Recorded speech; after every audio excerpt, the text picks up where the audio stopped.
अस्सलामुअलैकुम। आज हम पॉम्फ्रेट फ़िश करी बना रहे हैं हमारे स्टाइल से। आसान वाली रेसिपी है ये। कुकिंग विद बेनज़ीर, सिर्फ जायका नहीं जज्बात भी। सबसे पहले हम मसाला तैयार करेंगे फ़िश का।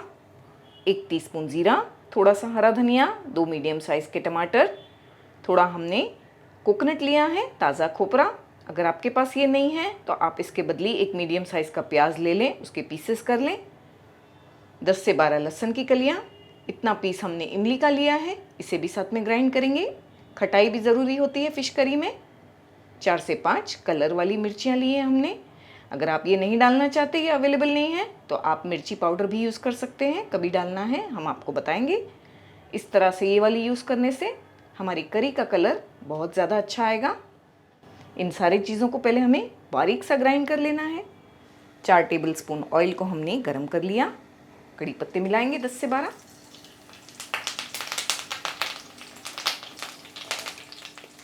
जो मसाला हमने ग्राइंड किए हैं उसे डाल देंगे। पानी हमने डाला थोड़ा मिक्सी के जार में, इसे भी मिला दिया हमने। तकरीबन 1/3 कप पानी मिलाया होगा। 1 टीस्पून नमक भी मिलाएंगे। यहाँ हमें मसाले को बहुत अच्छी तरह से भूनना है। थोड़ी देर हाई फ्लेम पर भूनेंगे। थोड़ी देर हाई फ्लेम पर पकाने के बाद हमने फ्लेम को लो किया। कुछ और मसाले मिलाएंगे। 1/4 टीस्पून हल्दी पाउडर, 2 टीस्पून धनिया पाउडर, ½ टीस्पून के आसपास कश्मीरी मिर्ची पाउडर भी मिलाएंगे कलर के लिए। ये ज़्यादा तेज़ नहीं है लेकिन इससे कलर बहुत अच्छा आएगा फ़िश करी का। ये रेसिपी हमने आपको बड़ी आसान वाली बताई है।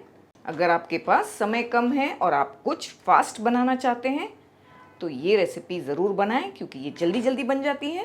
ख़ास आपके लिए हमने आसान वाली फ़िश करी की रेसिपी अपलोड की है। एक चीज़ का ख्याल रखना है, इस मसाले को हमें अच्छी तरह भूनना है। हमने हाई फ्लेम पर तो भून लिया, बाद में अब लो कर दिया है और इसे कम से कम 8 से 10 मिनट भूनेंगे। बीच में 1 से 2 बार चला के चेक करेंगे। हमने यहाँ पर वाइट पॉम्फ्रेट ली है ½ किलो। इस तरह से हमने इसके पीसेस करवाए हैं, थोड़े बड़े बड़े। अच्छी तरह से धो लिया हमने फ़िश को और फिर सुखा लिया है। कम से कम 10 से 12 मिनट तक हमने बहुत अच्छी तरह भून लिया मसाले को। आप देख सकते हैं तेल अलग हो गया है। मसाला अच्छी तरह भुनाकर सूख गया है, ड्राई हो गया है। ऐसा ही चाहिए था हमें। हम इसमें ग्रेवी बना लेंगे। तकरीबन 300 ml पानी इसमें हमने डाल दिया है। पानी में अच्छी तरह से उबाल आने देंगे।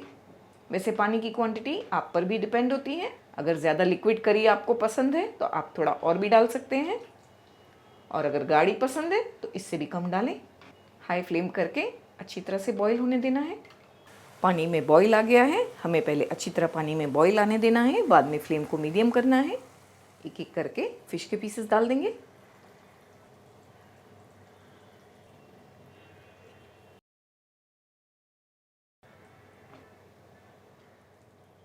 हल्के हाथों से चलाएंगे, ध्यान से, ज़ोर से नहीं। फ़िश डालने के बाद हमें थोड़ा ध्यान रखना है, क्योंकि फ़िश सॉफ्ट होती है। हम नहीं चाहते कि पीसेस टूट जाएं। और हमेशा फ़िश बनाने में ब्रॉड बर्तन यूज़ करें। बड़ी कढ़ाई या फ्राई पैन जो ब्रॉड है, चौड़ा है, वो यूज़ करें। फ़िश डालने के बाद हमें इसे कवर कर देना है और लो फ्लेम पर कम से कम 8 से 10 मिनट पकने देना है। फ्लेम को हाई नहीं करेंगे, फ़िश टूट सकती है। लो पर अच्छी तरह से पकाएंगे 8 से 10 मिनट। 10 से 12 मिनट हो चुके हैं। बहुत ही अच्छी खुशबू आ रही है। बढ़िया तरीके से फ़िश पक गई है, तेल ऊपर आ गया है और बिल्कुल परफेक्ट करी बनी है। बस ऐसी ही चाहिए थी हमें। इसे हम राइस से खाते हैं बहुत शौक़ से, इसीलिए इस तरह की करी अच्छी लगती है। इससे ज़्यादा नहीं पकाएंगे, फ़िश के पीसेस टूट सकते हैं। फ्लेम को बंद करेंगे, थोड़ा हरा धनिया स्प्रिंकल करेंगे। इसे हम कवर करके 10 मिनट के लिए ऐसे ही रखेंगे, बाद में सर्व करेंगे।